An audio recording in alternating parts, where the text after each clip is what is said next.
China has launched military drills around Taiwan, saying the exercises are a stern warning to Taiwan's leaders.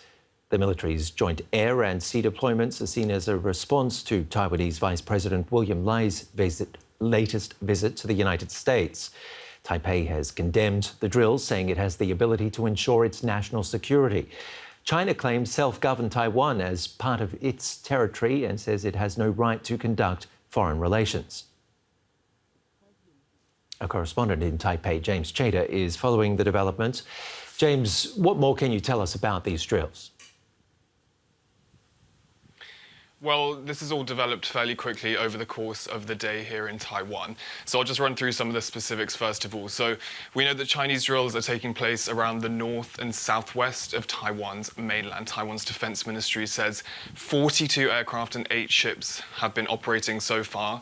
26 of those aircraft have crossed the median line of the Taiwan Strait. This is the stretch of water that separates Taiwan from China, and there's a line through the middle of it, which for decades has formed there's been a tacit agreement between the two sides that military aircraft won't cross those barriers. Taiwan say that they've dispatched ships and planes to respond to these latest drills and is handling the situation.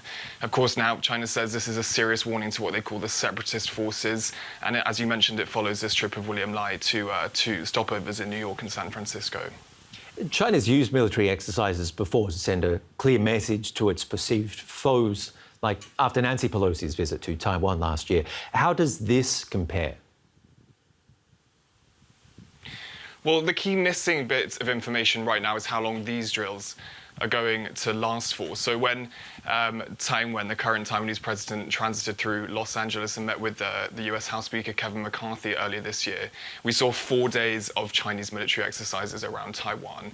When then US House Speaker Nancy Pelosi visited Taiwan in August last year, we again saw 4 days of exercises encircling Taiwan. Crucially, though, at more locations around Taiwan's mainland than we're currently seeing with these current drills. And at that time, we also had reports of a number of cyber attacks on Taiwanese government infrastructure and the announcement of targeted economic sanctions. So I think so far it's fair to say with these current drills, we're not at the level that we were at with previous incidences, but that we're even seeing these drills, even though William Lai, Taiwan's vice president, didn't really meet with any very senior US politicians and have visible interactions with them, really shows the direction of travel here for Beijing. And how is Taiwan responding? Well, Taiwan's government has already condemned this as irrational and provocative. Taiwan's ruling party has already said that they believe these drills are an attempt to influence Taiwan's upcoming presidential elections, which are scheduled for January next year.